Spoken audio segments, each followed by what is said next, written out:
అది మనం 3వ కార్యక్రమంగా పెట్టుకున్నాం పాంచజన్యంలో. ఇక 4వ కార్యక్రమం మన రైతన్నల గురించి. అందరు వస్తారు, రైతులకు ఏం చెప్తున్నారు? పెట్టుబడి నేను ఇస్తాను ఒకలంటారు, ఇంకోటి అంటారు. ఆయన పెట్టుబడి ఎక్కువిచ్చింది కాబట్టి నేను ఇంకొంచెం ఎక్కువిస్తాను ఇంకొక ఆయన అంటాడు. కానీ ఇప్పుడున్న ప్రభుత్వం ఇచ్చింది తక్కువ, ఎగ్గొట్టింది ఎక్కువ. రుణమాఫీ చేస్తామని వాళ్ళు అన్నారు, రుణమాఫీ చేస్తామని వీళ్ళు అన్నారు. రుణమాఫీ చేద్దామని ప్రయత్నం చేస్తే ఇప్పుడు కూడా రైతులు చాలా మంది 50% మంది మాకు రుణం మాఫీ కాలేదని అంటారు. చాలా మంది రేవంత్ రెడ్డి గారు ఏం చెప్పారు? ఆయనకు 9వ తారీఖు డిసెంబర్ 9 నేను అధికారంలోకి వస్తా, సోనియమ్మ పుట్టినరోజు ఉంది, ఇక అందరు ఓన్రి 2 లక్షలు తెచ్చుకోనరంటే పాపం చాలా మంది ఆయన నమ్మి ఇంటికి 5 మంది పోయి 2 లక్షలు లోన్ తెచ్చుకున్నారు. ఒక్కరికి కూడా లోన్ మాఫీ కానటువంటి ఎన్నో ఇండ్లు ఇవాళ తెలంగాణలో ఉన్నాయి. అంటే రైతులంటే ఎంత అల్కగంటే సర్కారులకు అబద్ధం చెప్పొచ్చు, అల్కగా మాట్లాడొచ్చు, ఏమన్నా అనొచ్చు, తర్వాత మాత్రం అమలు చేసేది ఉండదు. ఇవాళ ఏమన్నా అంటున్నామా? యూరియా అయ్యపోతే ఏమన్నా అనే పరిస్థితి ఉన్నదా? యూరియా అనగానే యాప్ అని పెట్టిరు. యాప్ ఎవరి కోసం యాప్ పెట్టిరు? ఎందుకోసం పెట్టిరు? ఇప్పుడు యాప్ వద్దని మనందరం లొల్లి చేస్తే ఏం చేస్తారట? మీ సేవకు పోయి రైతు తీసుకురావన్నట యూరియా. అంటే మొత్తం ఎద్దిడవాలే, వ్యవసాయం ఇడవాలే, మీ సేవకు పోయి యూరియా తెచ్చుకోవాలి. ఇవన్నీ కాదు, రైతుని రాజుని చేయాలి. ఏం చేయాలి? రైతుని రాజుని చేయాలంటే రైతుకు గౌరవం దొరకాలి. ఎట్లా దొరకాలి? రైతు ఎంఆర్ఓ ఆఫీస్కి పోతే సపరేట్ కౌంటర్లు ఉండాలి. ఎంఆర్ఓ గారు ఆయనను కూసబెట్టాలి. ఏమన్నా మీ సమస్య ఏందని అడగాలి. అడిగి సమస్య పరిష్కరించి పంపించాలి. అది భూమి సమస్యనా, యూరియా సమస్యనా, రుణం రానటువంటి విషయమా, ఏదన్నా గాని రైతును రాజుని చేయాలి. ఖచ్చితంగా రేపటి నాడు ఈ టీఆర్ఎస్ పార్టీ అధికారంలోకి వస్తుంది, రైతును రాజుని చేస్తుంది. నేను మీకు చెప్తా ఉన్నా, అది ఎంఆర్ఓ కేంద్రం, ఎంఆర్ఓ ఆఫీస్ అయినా సరే, ఆర్టీఓ ఆఫీస్ అయినా సరే, కలెక్టర్ ఆఫీస్ అయినా సరే, పోలీస్ స్టేషన్ అయినా సరే, నేను రైతును వచ్చినా అంటే సపరేట్ కౌంటర్ ఉండాల్సిందే, టేబుల్ ఉండాలి, కుర్చీ ఉండాలి, రైతును కూర్చోబెట్టాలి, రైతుకు అన్యాయం కూడా సేవలు చేసి పెట్టాలి. అప్పుడే రైతుకు న్యాయం జరుగుతుంది తప్పితే మాటలతో న్యాయం జరగదు. అందుకే తెలంగాణ రక్షణ సేనను ఎన్నుకోమని, సపోర్ట్ చేయమని మీ అందరు నేను కోరుతా ఉన్నా. ఇక 5వది పాంచజన్యంలో అతి ముఖ్యమైనది సామాజిక న్యాయ తెలంగాణ కావాలి మనకు. ఏంటిది సామాజిక న్యాయం అంటే? వికలాంగులు ఉంటే వాళ్ళకు అన్ని రకాల అవకాశాలు రావాలి. ఇలా రేవంత్ రెడ్డి గారు మహిళలకు ఫ్రీ బస్ అని పెట్టిండు. ఏం జరుగుతుంది? మహిళలకు ఫ్రీ బస్ అని పెడితే బస్సు డ్రైవరు బస్ స్టాండ్ ఆపుతలేడు, భయపడి బస్ స్టాండ్ అవతల ఆపుతాడు. ఈ వికలాంగులైనటువంటి వాళ్ళు పాపం బస్ స్టాండ్ లో వెయిట్ చేస్తారు, ఉరికి బస్సు ఎక్కలేరు, ఇబ్బంది పడుతున్నారు. వికలాంగులకు ఇప్పటికి కూడా ఫ్రీ బస్సు లేదు. ఏమైతుంది రేవంత్ రెడ్డి గారు? మీకు వికలాంగులకు కూడా ఫ్రీ బస్సు ఇవ్వచ్చు కదా, ప్రత్యేక బస్సులు పెట్టొచ్చు కదా వికలాంగులకు. వారికి ఉండకూడదు ఆత్మగౌరవం. ఖచ్చితంగా వికలాంగులకు న్యాయం జరగాలి. పెన్షన్లు పెంచుతా అని చెప్పారు కదా, 6000 చేస్తా అని చెప్పారు, వికలాంగులకు మోసం చేసిరు. వారికి న్యాయం జరగడం డెఫినెట్ గా సామాజిక న్యాయం అవుతుంది. ఇవాళ మా బీసీలు ఉన్నారు, మా బీసీ సోదరులు 50% రిజర్వేషన్ కావాలని కొట్లాడితే 42% ఇస్తా అన్నాడు. మేమందరం లొల్లి పెడితే, గల్లీలో ఢిల్లీలో లొల్లి పెడితే, రైల్ రోకో చేస్తే 42% బిల్లులు పాస్ చేసిండు, ఢిల్లీకి పంపిండు. ఒక్కసారి కూడా పోతలేడు, ఒక్కసారి కూడా మాట్లాడతలేడు. ముఖ్యమంత్రి గారు ఊ అంటే ఢిల్లీకి పోతాడు, ఆ అంటే ఢిల్లీకి పోతాడు. సోనియా గాంధీ బర్త్డేకు ఢిల్లీ, రాహుల్ గాంధీ బర్త్డేకు ఢిల్లీ, ప్రియాంక గాంధీ బర్త్డేకు ఢిల్లీ. కానీ బీసీ బిల్కు మాత్రం నో ఢిల్లీ. దానికి మాత్రం అఖిలపక్షం తీసుకుపోవడం ఉండదు. అంటే బీసీల పట్ల చిత్తశుద్ధి లేదు. వారి కోసం కొట్లాడుతుంది టీఆర్ఎస్, ఎస్సీల కోసం కొట్లాడుతుంది టీఆర్ఎస్. ఎస్సీలకు వచ్చినటువంటి ఫండ్ మొత్తం కూడా పక్కదారి పడతా ఉంది. అట్లా కాకుండా ఎస్సీస్కి వచ్చిన ఫండ్ వారికే ఖర్చు కావాలి. ఎస్టీల కోసం కొట్లాడుతుంది టీఆర్ఎస్, ఎస్టీలకు వచ్చే ఫండ్ పక్కదారి పడుతుంది. ఎస్టీలో గిరిజనులు అయినటువంటి లంబాడాలకి వారికి రావాల్సిన న్యాయం వారి కోసం కొట్లాడతాం. లంబాడాలు మినిస్టర్ గా లేనటువంటి ఏకైక ప్రభుత్వం రేవంత్ రెడ్డి ప్రభుత్వం. స్వతంత్రం వచ్చినప్పటి నుంచి కూడా ప్రతి కేబినెట్ లో లంబాడాల మంత్రులు ఉన్నారు. కేవలం రేవంత్ రెడ్డి గారు 30 నెలలు అవుతుంది ఇంతవరకు ఒక లంబాడకు కూడా మినిస్టర్ ఇవ్వలే. ఎంబీసీలకు మంత్రి ఇస్తామన్నారు, వాళ్ళది మాట్లాడలే. మా ఆదివాసీల గురించి కూడా కొట్లాడుతుంది టీఆర్ఎస్. మరి మా మైనారిటీ సోదరులు క్రిస్టియన్లు ఉన్నారు, వారి కోసం ప్రత్యేక విభాగం పెట్టుకున్నాం. ఏ పార్టీలో లేదు క్రిస్టియన్ వింగ్, కేవలం తెలంగాణ రక్షణ సేనలో క్రిస్టియన్ వింగ్ ఉంది. క్రిస్టియన్ సమస్యల పట్ల ఖచ్చితంగా కొట్లాడతాం. దళిత క్రిస్టియన్ల విషయంలో కూడా మేము మీకు అండగా నిలబడతాం. हमारे जो मुसलमान भाई है, एक टाइम ऐसा था आप लोग हुकूमत में थे, ऐसा एक टाइम था अव्वल दर्जे पे हमारे लोग जिया करते थे, ऐसा एक वक्त था जो नीचे से लेके ऊपर जाते जाते कदम कदम पे मुसलमान अफसर मिलते थे, हर जगह पे मुसलमान टीचर मिलते थे. आज हालत ऐसी हो गई कि मुसलमानों को छोटे छोटे काम करके अपने घर गुजारा करना पड़ रहा। रेशन में जो चावल मिलता उसके ऊपर डिपेंड होना पड़ रहा। बहुत बदतर हालत हो गई है। घर में जितने भी लोग हैं सारे लोग जब तक काम नहीं करते तब तक घर नहीं चलता। ऐसा हालत मुसलमानों का हो गया है। कौन जिम्मेदार है इसके लिए? कौन काम करेगा इसके लिए? कोई पार्टी आती है रिजर्वेशन के नाम से हम लोगों को बहका के वोट लेते हैं। आज सरकारी नौकरियां ही खत्म होने को आ रहे, आप रिजर्वेशन के बात करके हमको बहला के वोट लेके चले गए। मैं आपके बहन होने के नाते मैं एक बात आपसे कहना चाहती हूँ, हमें तालीम की जरूरत है, हमें फाइनेंशियल एम्पावरमेंट की जरूरत है। पैसे कमाना है हमारे मुसलमान लोगों को, हमें पॉलिटिकल एम्पावरमेंट की जरूरत है। नुमाइंदे होने चाहिए हमारे बहुत ज्यादा, जैसे पहले होते थे। नुमाइंदा ज्यादा अगर हमारे असेंबली में है, पार्लियामेंट में है, तब जाके हमें कोई जस्टिस मिल सकता। जब से टीआरएस पार्टी हमने शुरू किया है, बहुत बढ़ चढ़ के आगे आके हमारे मुसलमान भाई बहन आके हमारे पार्टी में शामिल हो रहे हैं। मैं और भी वेलकम करती हूँ, इस्तकबाल करती हूँ आप सब लोगों का। और आइए टीआरएस पार्टी में, खासकर माइनॉरिटी यूथ को मैं एंकरेज करना चाहती हूँ। सियासत में आना चाहिए हम लोगों को, हमारी ओपिनियन बताना चाहिए। जो गंगा जमुना तहजीब हमारी पहली थी उसको बरकरार रखना चाहिए। बरकरार रखते हुए తెలంగాణ को डेवलप करते हुए आगे बढ़ना चाहिए।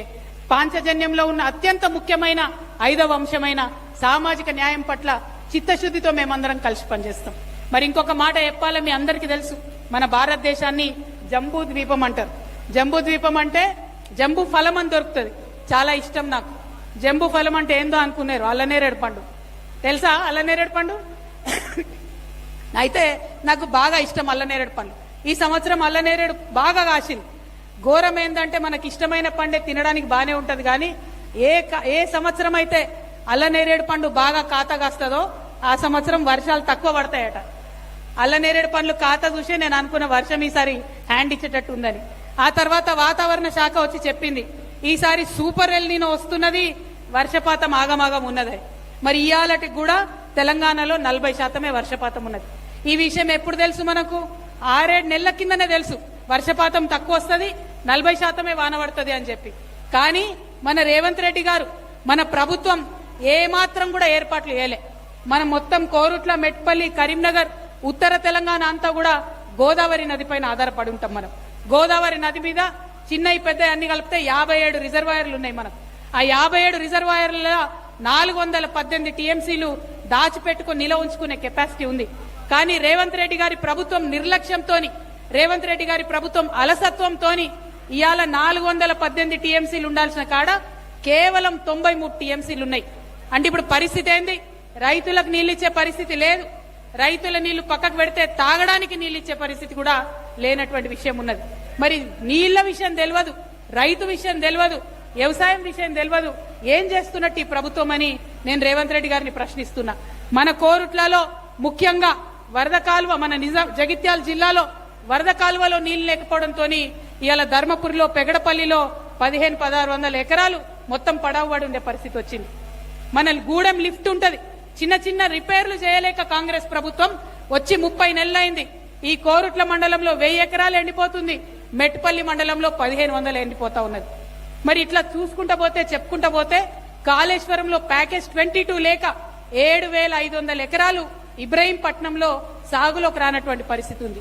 అంటే ఎట్లా చూసినా మన పొలాలకు రావాల్సిన గోదావరి నీళ్లు ఇచ్చేటటువంటి పరిస్థితి కాంగ్రెస్ ప్రభుత్వానికి లేదు। కానీ అబద్దాలు మీదకెళ్ళి నిన్నగాక మొన్న కూడా ఒక రైతన్న ఆత్మహత్య చేసుకున్నాడు। ముఖ్యమంత్రి గారి గురించి మాట్లాడుకుంటేనే ఆయన ఆత్మహత్య చేసుకున్నాడు। ఒక రిటైర్డ్ ఇంజనీర్ ని ముఖ్యమంత్రి గారు మాటలంటే పాపం వల్ల ఏడ్చిండు పెద్ద మనిషి। ఎందుకోసం? ముఖ్యమంత్రి గారు రాజకీయం చేస్తున్నారు, అటు బీఆర్ఎస్ వాళ్ళు రాజకీయం, ఇటు ముఖ్యమంత్రి గారు రాజకీయం। ఏమని అంటే కాళేశ్వరం కూలిపోయింది కాబట్టి నీళ్లు ఇయ్యడట ఈయన। చెప్పినాం మేమందరం 3 ఏళ్లకెళ్ళి చెప్తున్నాం, మేడిగడ్డ బ్యారేజ్ ఏదైతే పర్రెలు వాసిందో ఆ బ్యారేజ్ తో సంబంధం లేకుండా రైతులందరికీ నీళ్లు ఇవ్వచ్చు।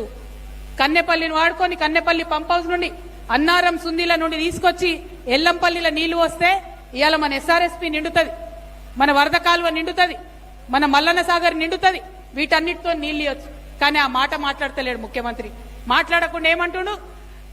ఈ 3 బ్యారేజీలు నింపుతేనట భద్రాచలం రాముడు కొట్టుకపోతాడట। మరి ఎవరు చెప్పిర్రో, ఆయనకి ఏం చెప్పిర్రో? కొట్టుకపోతాడని అబద్ధం ఆడి ఊకుంటే అయిపో, రాముడి మీద ఒట్టన్నాడు, ఈయన ఒట్టన్నాడంటే ఆ పని ఫట్టన్నట్టే. ఒకటి కాదు రెండు కాదు, మనం బోల్డ్ అని చూసినాం. అయితే ఏమైందంటే రాముడు గురించి రేవంత్ రెడ్డి గారు చెప్పగానే నాకు ఒక విషయం గుర్తొచ్చింది.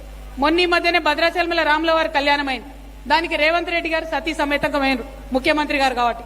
పోయి పట్టు వస్త్రాలు సమర్పించుకొని దండం పెట్టుకున్నాడట. రాముడా రాముడా నాకు కొంచెం లోన్ ఇప్పి, నేను ఎక్కడికి పోయినా బ్యాంకులో లోన్ ఇస్తలేరని దేవునికి దండం పెట్టుకున్నాడట. అప్పటి వరకు పాపం కళ్యాణం అవుతుంది, రాముల వారు సీతమ్మని చూస్తున్నాడట మురిపంగానే. ముఖ్యమంత్రి దండం పెట్టుకోగానే ఆగమాగమై చూసి లక్ష్మణ స్వామిని పిలిచిండట. తమ్ముడా లక్ష్మణ ఇట్రా అని. లక్ష్మణ స్వామి వచ్చిండట. ఏందన్నా అంటే, మనము కళ్యాణం సంగతి కొంచెం ఆగుదాము, ఈ ముఖ్యమంత్రి ఏమో పైసలు ఇవ్వమని అడుగుతాడు, అప్పులిచ్చుడు తర్వాత విషయం గాని జర మన చెప్పులైతే జల్దీ దాచిపెట్టి అన్నాడట. అనగానే లక్ష్మణ స్వామి చెప్పులు దాచిపెట్టి ముఖ్యమంత్రి గాలి మోటార్ పోయేదాకా చెప్పులు దాచిపెట్టుకునే పరిస్థితి. అది మన ముఖ్యమంత్రి గారి పరిస్థితి. ఎందుకంటే ఏది అడిగినా ఎదురుదాడి చేయడం, ఏది అడిగినా కూడా ఎగబెట్టడం తప్పితే ఒక్కటి కూడా మంచి పని ప్రభుత్వంలో జరుగుతలేదు. కాబట్టి ఆ ప్రభుత్వంలో మంచి పనులు జరగాలంటే ప్రశ్నించేటటువంటి ఒక పార్టీ ఉండాలి. మన టిఆర్ఎస్ పార్టీ జెండా ఇది తంగేడు పువ్వు జెండా, ఇది గుమ్మడి పువ్వు రంగు జెండా, ఇది బతుకమ్మ మీద పెట్టే గౌరమ్మ రంగు జెండా. మరి ఈ జెండాను ఆదరించాలని చెప్పి నేను మిమ్మల్ని అందరినీ కూడా మనస్ఫూర్తిగా వేడుకుంటా ఉన్నాను. ఇవాళ డాక్టర్ రగన్న కోరుట్లలో వచ్చి చేరడంతోని డెఫినెట్ గా మంచి బలం వచ్చింది. ఆ బలాన్ని ఇంకా మంచిగా ప్రజల కోసం కొట్లాడడానికి, ప్రజల పక్షాన నిలబడడానికి మేము వాడుకుంటాం. మేము ఇవాళ ప్రధాన ప్రతిపక్షంగా పనిచేస్తున్నాం. రేపటి నాడు మీ అందరి దయ ఉంటే ఖచ్చితంగా అధికారంలోకి వస్తాం.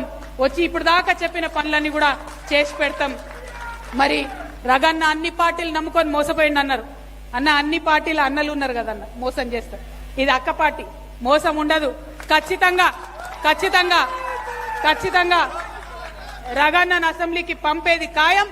రగన్న నిలబడ్డప్పుడు కోరుట్ల మెట్పల్లి ప్రజలందరూ కూడా మరి రగన్నకు సహకరించాలి, వారికి ఓటేయాలి, వారిని గెలిపించాలని చెప్పి మనస్ఫూర్తిగా మిమ్మల్ని అందరినీ కోరుతున్నా. నిజంగా ఈ కోరుట్ల నిజామాబాద్ పార్లమెంట్ ప్రజలందరికీ కూడా మళ్ళొకసారి నేను చేతులు జోడించి నమస్కరిస్తా ఉన్నా. ఎందుకంటే మీరందరూ ఓటేయడం వల్లనే నేను పార్లమెంటుకు పోయి ఇవాళ దేశంలో అంతా కూడా గుర్తుపట్టే పరిస్థితి ఉన్నది. మీ దయతోని నేను ఇవాళ 10 మంది నన్ను గుర్తుపట్టేటటువంటి స్థాయికి ఎదిగిన.